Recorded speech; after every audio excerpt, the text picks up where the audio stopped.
السلام علیکم، کیسے ہیں آپ سب؟ امید ہے خیر و عافیت کے ساتھ ہوں گے۔ اچھا بیٹا یہ بتائیں کہ ہمارا دین اسلام، تو ہمیں دین اسلام میں کن چیزوں سے منع کیا گیا ہے؟ بہت سی چیزیں ہیں نا، ان میں سے ہم پچھلے سبق میں کیا پڑھ کر آئے؟ کن چیزوں سے منع کیا گیا کہ ہم لڑائی جھگڑا نہ کریں بلکہ لوگوں کو معاف کرنا سیکھیں، برداشت لائیں اپنے اندر۔ تو اسی طرح اسلام نے ہمیں جو یہ چیزیں کرنے کا حکم دیا ہے نا، معاف کرنے کا اور جھگڑا نہ کرنے کا، تو یہ صرف مسلمانوں کے ساتھ نہیں ہے، بلکہ کیا ہے کہ ہم کسی کافر مشرک کے ساتھ، یعنی وہ لوگ جنہوں نے ابھی تک اسلام قبول نہیں کیا، ان لوگوں کے ساتھ بھی ہم لڑائی جھگڑا نہ کریں، بلکہ ہم ان کے ساتھ بھی حسن اخلاق کا مظاہرہ کریں، ان کے ساتھ اچھا رویہ رکھیں۔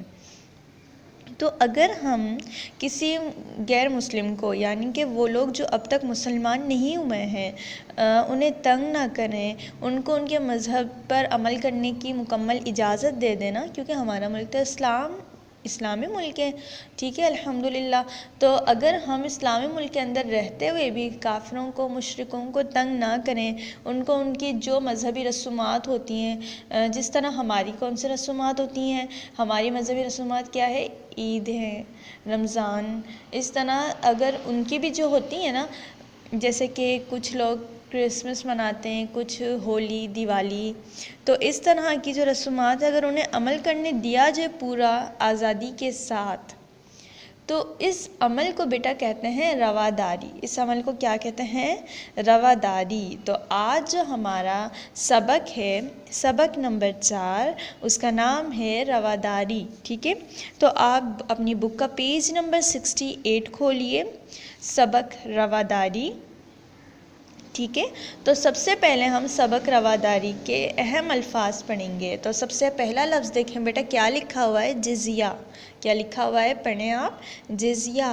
جزیے کا مطلب یہ ہے کہ دیکھیں، جب کوئی کافر ہے نا، وہ اسلامی ملک میں رہتے ہیں، تو وہ جو ہے اسلامی حکومت جو ہوتی ہے، یعنی اسلامی حکومت کا جو سربراہ ہوتے ہیں نا، ہیڈ ہوتے ہیں، ان کو وہ پیسے دیتے ہیں، پیسے لے کر اس ملک میں رہتے ہیں، تو وہ جو پیسے دینے کا عمل ہوتا ہے وہ کہلاتا ہے جزیہ۔ وہ کیا کہلاتا ہے؟ جزیہ۔ آگے والا لفظ دیکھیں بیٹا، لکھا ہوا ہے برداشت۔ کیا لکھا ہوا ہے؟ برداشت۔ تو برداشت کا مطلب تو آپ اچھے سے سمجھ گئے ہوں گے، کیا مطلب ہوتا ہے؟ یعنی کہ کسی کی کوئی بات جو ہمیں ناگوار گزری ہے، اس پہ صبر کا مظاہرہ کرنا۔ آگے والا لفظ دیکھیں بیٹا، لکھا ہوا ہے جبر۔ کیا لکھا ہوا ہے؟ جبر۔ جبر کا مطلب ہے کسی پر ظلم کرنا، یعنی کسی کو ستانا بلا وجہ، ٹھیک ہے؟ حق دینا۔ آگے لفظ کیا لکھا ہوا ہے؟ حق دینا۔ حق دینے کا مطلب کیا ہے کہ جس کے متعلق جو چیزیں ہیں، وہ اس کی چیز صحیح سلامت اس کو دینا، ٹھیک ہے؟ امن و امان۔ امن و امان کا مطلب آپ سب اچھے سے سمجھتے ہوں گے، یعنی سکون سے رہنا۔ بھائی چارہ، یعنی کیا ہوتا ہے بھائی چارہ؟ اخوت، ٹھیک ہے؟ وقار۔ وقار کیا ہوتا ہے؟ یعنی انسان کی جو عزت ہے وہ لوگوں کی نظر میں بڑھتی ہے نا، تو اس کو ہم کہتے ہیں وقار، ٹھیک ہے بیٹے؟ اس کے بعد آگے دیکھیں سپہ سالار۔ سپہ سالار کہتے ہیں جو سربراہ ہوتا ہے، جو ہیڈ ہوتا ہے کسی بھی جو ہے نا فوج کا، وہ کیا کہلاتا ہے؟ سپہ سالار۔ یعنی کسی بھی لشکر کا جو ہیڈ ہے اس کو ہم کہتے ہیں سپہ سالار، ٹھیک ہے؟ تو بیٹا رواداری کے متعلق ہم نے کیا سیکھا؟ دیکھیں بیٹا، اسلام ہمارا دین اتنا پیارا مذہب ہے کہ وہ کسی کے ساتھ زبردستی کو پسند نہیں کرتا۔ تو ہمارے نبی صلی اللہ علیہ وسلم کی بھی یہی سنت ہے کہ بھئی اگر کوئی کافر اگر اسلامی ملک میں رہ رہے ہیں تو انہیں ان کے مذہب پر رہنے کا پورا حق دینا۔ تو اسلام نے ہمیں کس چیز کا درس دیا ہے؟ رواداری کا درس دیا ہے، ٹھیک ہے؟ یعنی کہ صرف مسلمانوں کے ساتھ اچھائی سے نہیں رہنا، بلکہ غیر مسلموں کے ساتھ بھی اچھائی سے رہنا ہے، تاکہ کسی کی دل آزاری نہ ہو، اور اس سے کیا ہوگا؟ معاشرے میں محبت کی فضا برقرار رہے گی۔ اور اس طرح غیر مسلم تو اسلام کا جب اتنا اچھا رویہ دیکھیں گے کہ اسلام تو صرف اپنے لوگوں کو پروٹیکٹ نہیں کرتا، یعنی اسلام صرف ان لوگوں کا محافظ نہیں ہے جو مسلمان ہیں، بلکہ اسلام تو ان لوگوں کی بھی سلامتی کا ضامن ہے، ان لوگوں کو بھی پروٹیکٹ کر رہا ہے جو غیر مسلم ہے۔ اسلام تو یہ تعلیمات دے رہا ہے، تو وہ تو بلکہ اور اسلام کے قریب آئیں گے اس طرح۔ اب یہ دیکھیں نا بیٹا، سیرت رسول میں سب سے پہلے ہم دیکھتے ہیں اب دیکھیں نا، ایک مرتبہ کیا ہوا کہ نجران سے عیسائی راہبوں کا، یعنی عیسائیوں کے جو عالم ہوتے ہیں نا، وہ ان کا جو ہے نا ایک وفد آیا، یعنی ان کی چند لوگ جو ہے نا وہ آئے اور مدینے میں آئے وہ لوگ. تو نبی صلی اللہ علیہ وسلم نے انہیں مسجد نبوی میں ٹھہرایا، ان کی اچھے طریقے سے مہمان نوازی کی. وہ عیسائی تھے.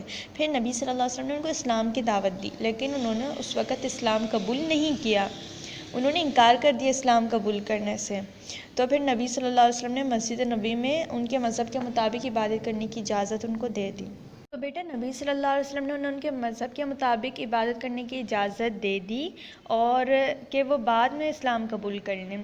اور بعد میں انہوں نے اسلام قبول کیا، ٹھیک ہے نا، کیونکہ وہ اسلام کی اس تعلیمات سے متاثر ہوئے. اب دیکھیں اللہ تعالیٰ بھی ہمیں کیا فرماتے ہیں قرآن مجید میں کہ لا اکراہ فی الدین، کہ دین میں کوئی زبردستی نہیں ہے. یعنی مسلمانوں کی ذمہ داری کیا ہے؟ صرف لوگوں کو دین کی بات بتانا اور اس پر سختی سے عمل کروانا، یعنی کسی کو زبردستی مسلمان بنانا یہ جائز نہیں ہے، بلکہ ایک مسلمان کا کردار ایسا ہونا چاہیے کہ اس کے کردار کو دیکھتے ہوئے جو دیگر لوگ ہیں جو ابھی تک اسلام نہیں لائے وہ اسلام کے قریب آئیں، وہ اسلام لے آئیں. لیکن کسی کو زبردستی مسلمان نہیں کروایا جا سکتا. اور جب نبی صلی اللہ علیہ وسلم کی تعلیمات تھیں رواداری کی، تو پھر صحابہ کرام جو تھے نا، انہوں نے بھی یہی کیا، ہمیشہ سے رواداری کا مظاہرہ کیا. اور جب بھی ابو بکر صدیق رضی اللہ تعالیٰ عنہ جب بھی جہاد کے لیے کوئی لشکر بھیجتے تو سپہ سالار کو نصیحت کرتے تھے کہ جو کافروں کی عورتیں اور بچے اور بوڑھے جو ہوں گے ان کو قتل نہیں کرنا، یعنی جنگ کے دوران بھی اس بات کا خیال رکھنا کہ بچوں کو، عورتوں کو اور ضعیف لوگوں کو بالکل بھی نقصان نہ پہنچے، نہ تو ان کے گھر وغیرہ جلانا، نہ ان کی فصلیں جلانا، اور نہ ان کی عبادت گاہوں جو ہے نا ان کو نقصان پہنچانا.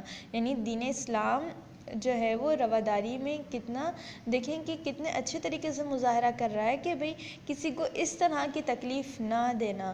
تو پھر کیا ہوتا تھا کہ صحابہ کرام بھی نبی صلی اللہ علیہ وسلم کی انہی تعلیمات پر عمل کرتے تھے. بلکہ ایک مرتبہ تو سیدنا عمر فاروق رضی اللہ تعالیٰ عنہ نے اپنے دور حکومت میں غیر مسلم لوگوں کی جان، مال اور مذہب کو جو ان کے جتنے مذہبی حقوق ہیں ان کو ادا کرنے کا پورا خیال رکھا. بلکہ جب بیت المقدس کو فتح کر لیا نا، تو عیسائیوں سے کہا گیا کہ ان کی عبادت گاہوں کو نقصان نہیں پہنچایا جائے گا. یعنی وہ ہر طریقے سے اپنے جو ان کی مذہبی رسومات ہے اس پر مکمل آزادی کے ساتھ اس پر جو ہے نا عمل پیرا ہو سکتے ہیں، ان کو عمل کرنے کی اجازت ہے. اور پھر ہمیشہ مسلمان حکمرانوں کا بھی یہی آتا رہا کہ جو اسلام کی تعلیمات ہے وہ اس پر عمل کرتے رہے. اور بیٹا دیکھیں رواداری کا اگر اسلام نے درس دیا ہے نا، تو رواداری کا یہ مطلب نہیں ہے کہ مکمل طور پر جو ہے نا ہم کچھ بھی نہ کہیں اور جو وہ کرنا چاہیں ان کو کرنے دیتے رہیں اور ہم بھی شامل ہو جائیں، ایسا نہیں ہے. مطلب ہم اپنے اسلام پہ عمل پیرا رہیں گے، جو اسلامی تعلیمات ہے اس پہ عمل کریں گے اور ان کو بھی ان کی تعلیمات پہ عمل کرنے دیا جائے گا غیر مسلموں کو. لیکن اس کا ہرگز یہ مطلب نہیں ہے کہ رواداری کا مظاہرہ کرتے ہوئے مسلمان ان کے جو مذہبی پروگرامز ہوتے ہیں، جیسے کہ کچھ لوگ دیوالی وغیرہ مناتے ہیں، کچھ کرسمس مناتے ہیں، تو ہم ان کو مبارکباد دے دیں یا ہم ان کے ان تقریبات میں شریک ہو جائیں. تو بیٹا یہ اسلام نے اجازت نہیں دی. یعنی کہ غیر مسلمان جو ہیں، جو ابھی تک اسلام قبول نہیں کیا جن لوگوں نے، ان کو ان کے مذہب پر عمل کرنے کی اجازت ہے، لیکن مسلمانوں کو ان کے کسی مذہبی تقریب میں شامل ہونے کی اجازت نہیں ہے. یعنی کہ مسلمان دوسروں کی خاطر اپنے مذہب میں کمی بیشی نہیں کر سکتے، اور نہ تو کوئی اور جو ہے وہ مسلمانوں کے دین میں مداخلت کر سکتا ہے. ٹھیک ہے بیٹا، امید ہے رواداری والا یہ سبق آپ کو اچھے سے سمجھ آ گیا ہوگا. اب آپ کو سبق کا ٹائٹل بنانا ہے، اور اس کے بعد آپ ٹائٹل بنانے کے بعد پیج نمبر 70 پر حدیث لکھی ہوئی ہے اس کو آپ بطور اسلامی دلیل لکھیں گے، سوچیے بتائے کریں گے، اور اسی طرح دیگر مشقیں بھی آپ حل کیجیے گا. ٹھیک ہے بیٹا، جزاکم اللہ خیرہ.